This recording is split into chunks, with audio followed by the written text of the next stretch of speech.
Paz do Senhor Jesus, meus queridos irmãos, eu sou o pregador Manassés, sejam bem-vindos ao nosso humilde canal. Hoje eu quero trazer aqui mais uma palavra da parte de Deus para edificar a sua vida e aquecer o seu coração. Nós estamos falando sobre o profeta Jonas e eu quero mostrar para você nessa mensagem como que Jonas foi um grande ganhador de almas. Grande ganhador de almas. Por incrível que pareça, né? O profeta que fugiu, que desobedeceu, foi um grande ganhador de almas. E no final, eu tenho algo da parte de Deus através dessa palavra para você. Amém? Então, Jonas capítulo 3, versículo 3 diz assim: Levantou-se, pois, Jonas e foi a Nínive, segundo a palavra do Senhor. Ora, Nínive era cidade muito importante diante de Deus e de 3 dias para percorrê-la. Muito bem. Agora, você pode falar o que quiser, mas o Jonas ele ganhava almas em todo lugar que passava. Pelo menos é isso que nós vemos acontecendo no seu livro. E, para piorar, ele não estava com nenhuma vontade de pregar. Isso é que é o mais impressionante, fala sério. A Bíblia, ela diz em Abacuque, capítulo 1, verso 14, que os homens são como os peixes do mar. E é com base nesse texto que Jesus, ele fala em Mateus 4,19, eu vos farei pescadores de homens. Mas, no caso de Jonas, a história se inverte, porque é o Jonas que é pescado por um peixe enorme. Uma forma, acredito eu, de humilhá-lo até o último, não é verdade? Já que o normal é os homens pescarem os peixes. E no caso, o Jonas é quem foi pescado por um peixe. O peixe pescou o Jonas. Porque quando Deus quer agir, peixe vira pescador e homem vira isca. Porém, existe algo de especial em Jonas. Ele tem o dom para ganhar almas. Algo parecido com o ministério de evangelista, lá em Efésios 4:11, tá? E você vai perceber no livro de Jonas que onde esse rapaz teimoso passava, almas se convertiam. E se eu creio que se você pedir a Deus esse dom, ele vai te dar, né? Esse dom que eu falo não é um dom espiritual, não é um ministério mesmo. Então, e eu creio que é por isso que Deus enviou Jonas até Nínive, porque Deus ele queria salvar aquele povo, tá? Grandes homens como Jeremias, Oséias e Amós, eles pregaram por muitos anos, profetizaram por muitos anos para o povo e não ganharam ninguém, ou quase ninguém. Pelo contrário, quanto mais eles pregavam, mais as pessoas se afastavam deles e de Deus.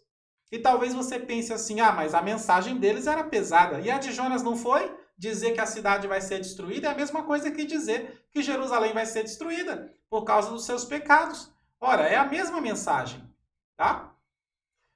Agora, veja que Jonas, ele é diferente, né? Deus manda ele pregar e ele desiste de pregar e resolve tirar umas férias. Não, eu vou pregar não, eu vou fazer um cruzeiro marítimo. Eu vou pegar umas ondas, eu vou tomar sol na praia. E aí o que acontece? Deus vem e tapa o sol com nuvens e envia uma tempestade violenta que acaba com as férias de Jonas. Até o sono dele é atrapalhado. E mesmo com tudo isso acontecendo, né, sem sol, nuvens, tempestade, chuva, vento forte, ondas, mesmo assim, Jonas conseguiu ganhar todas as almas que estavam a bordo daquele barco. Veja Jonas capítulo 1, versos 4, 5, 9 e 16. Tá? Veja como é interessante, em um momento, os homens estavam cada um clamando ao seu Deus. Veja Jonas 1, verso 6. Aí, no outro momento, estavam todos clamando ao Deus de Jonas. Veja Jonas 1, verso 14. E aí, logo depois, estavam todos temendo ao Deus de Jonas e oferecendo sacrifícios a esse Deus único e verdadeiro. Isso no verso 16. Tá? E aí eu te pergunto, qual foi a pregação de Jonas naquele barco para ganhar o barco todo para Jesus, irmão? Qual foi a pregação dele? Ele não tinha nem se preparado para pregar, ele só queria viajar, ele só queria fugir. E a sua mensagem foi uma das mais curtas da história dos pregadores. Ele disse apenas no verso 9: Eu sou hebreu e temo ao Senhor Deus do céu e da terra. Aleluia. Falar no nome de Deus, citar o nome de Deus já se torna uma pregação. A vontade de Jonas era tão pouca que ele preferiu morrer afogado do que ir pregar em Nínive. Veja que a ideia de jogar no mar foi dele, foi o próprio Jonas que deu essa ideia. E entenda que lançar o profeta no mar não era a única solução disponível para parar a tempestade e salvar a vida de todos. A solução mais simples e fácil era simplesmente, pessoal, vira o barco aí, vamos voltar para Jope, de onde nós saímos, né? Porque se eu atender à vontade de Deus, então ele vai retirar essa tempestade de nós. E ele não fez isso. Tá? Todo mundo sabe que se Deus está te apertando porque você está em desobediência, é só começar a obedecer, que tudo passa, a tempestade vai embora, vem a brisa. Se Jonas fala para o capitão, vira o curso do barco, vamos voltar que a tempestade passa, porque Deus está me seguindo, então se eu obedecer ele para. Então, com certeza, Deus não só iria parar a tempestade, como ia mandar até uma brisa, né, para ajudar o navio a chegar mais rápido. Não é verdade? Você não concorda? Mas o que o Jonas deve ter pensado? Ele pensou, eles me jogam do barco, eu morro afogado nas águas agitadas e lá no céu eu me entendo com Deus que me matou. Mas agora para Nínive, eu não vou não. Ele preferiu morrer do que ir pregar em Nínive. Você acha que ser lançado ao mar, bravio, uma tempestade terrível, você não morre? Então você não entende nada de maré alta, de onda, né? Enfim, dizem que quando um homem vai para a prisão por bastante tempo, né, por tempo suficiente, ele se arrepende de verdade. Né? Tem muitos presos que saem quando são soltos, que cumpriu a sentença toda, né? Quando são soltos, eles saem totalmente arrependidos e querendo mudar de vida. Tá? Mas no caso de Jonas, o barco, né, a tempestade, tudo aquilo não foi suficiente para ele.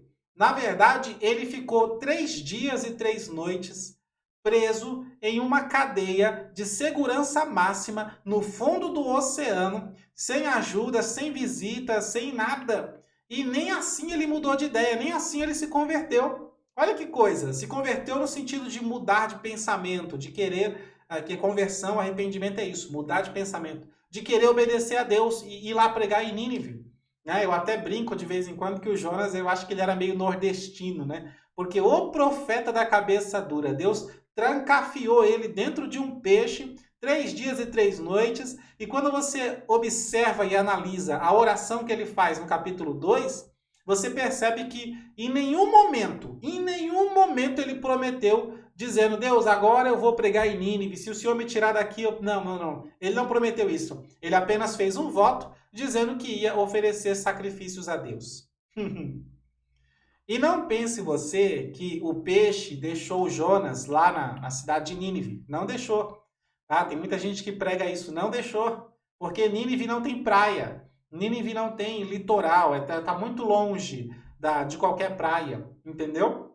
Então, onde o peixe deixou Jonas? Ora, com certeza, né, pela lógica, deixou em alguma praia e o Jonas voltou para casa. Entendeu? Não foi em Nínive. E o Jonas não foi pregar depois que saiu do peixe. Ele foi para casa. E algum tempo se passou. E aí Deus fala com ele novamente. Talvez depois de uma semana, um mês. Não sei quanto tempo passou. Eu sei que ele foi para casa, né? Se recuperou, se reabilitou. Talvez ele estava desnutrido, né? Mal alimentado. Sei lá. Se recuperou, foi para casa. E aí Deus fala com ele de novo. Veja, do final do capítulo 2 para o início do capítulo 3. Capítulo 3, versos 1 e 2 diz assim: Veio a palavra do Senhor pela segunda vez a Jonas, dizendo, levanta-te e vai à grande cidade de Nínive. Ora, se está dizendo isso é porque ele não estava em Nínive. Tá? E aí diz assim, prega contra ela a mensagem que eu te digo. Então, nesse momento, Jonas deve ter pensado, o que eu faço? Vou fugir de novo? Tempestade de novo? Ficar dentro do peixe de novo? fazer o quê, né? Tem que pregar. Se eu fugir, Deus ele vai colocar o universo inteiro contra mim.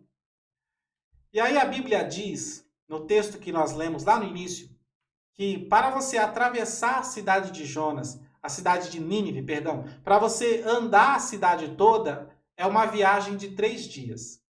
Agora veja Jonas capítulo 3, verso 4, que ele andou apenas um dia pela cidade. Ou seja, ele não percorreu a cidade toda. Ele andou somente um terço da cidade. Ele estava com tão mal vontade de pregar, sabe? Ele estava tão sem vontade de pregar para aquela cidade, que ele vai e traz uma mensagem bem curta novamente. Ele não entra em detalhes para não assustar tanto assim o povo. Então veja Jonas 3, 4. Tá? Ele estava tão sem vontade de pregar que ele percorreu apenas um dia, não chegou nem na metade da cidade, ele só um terço só. Era para ter viajado 3 dias para pregar na cidade toda e ele foi um dia só. Tá? E ele estava assim tão sem vontade de pregar e querendo ver Deus destruir aquela cidade que ele fez um trabalho meia boca, mais ou menos, né? E se sentou ali de camarote para ver o fim da cidade. Veja o capítulo 4, verso 5. E ficou ali esperando para ver o que Deus ia fazer com a cidade, né? Sabendo, eu não preguei na cidade toda, nem todo mundo está sabendo e tal. E, nossa, irmão, engraçado. Mesmo assim, a Bíblia diz, capítulo 3, versos 6 ao 10, que a cidade inteira se converteu. Você sabe o que isso significa? Você sabe qual o tamanho desse milagre? Imagina se esse homem está com vontade de pregar mesmo. Aleluia. Então tinha um dom para ganhar almas, né? Muitas pessoas com vontade de pregar, com muita vontade mesmo, elas pregam a vida toda. Vai estudar a história dos pregadores. Pregam a vida toda e não conseguem ganhar nem um terço da cidade em que elas estão pregando. Tá? Agora o Jonas, sem vontade de pregar, pregou em um terço da cidade e ganhou a cidade toda. E não demorou a vida toda para fazer isso, foi apenas um dia. Aleluia! Glória a Deus! Agora o que Deus quer falar contigo nessa palavra? Deus ele quer dizer para você que ele ainda levanta profetas. Deus ainda usa profetas. E se ele fez isso através de um cara chato igual Jonas, ele poderá fazer muito mais através da sua vida. Tá? Eu profetizo aqui em nome de Jesus Cristo Nazareno, o que se você se levantar e pregar aos gentios e aos não convertidos, você se levantar daí e começar a pregar para as almas perdidas, você também será um grande ganhador de almas, tal qual foi Jonas. Onde passar, almas vão se render aos pés do Senhor, porque no pouco que você pregar, muito irá ganhar para a glória de Deus. Aleluia! Se você recebe essa palavra, digite amém aí nos comentários, digite amém, eu creio. Aleluia! Deus ele ainda levanta profetas, Deus ele vai usar muitos dos que estão me ouvindo através desse simples vídeo aqui pelas redes sociais. Amém? Um abraço, que Deus abençoe sua vida, sua família e o seu ministério, em nome de Jesus.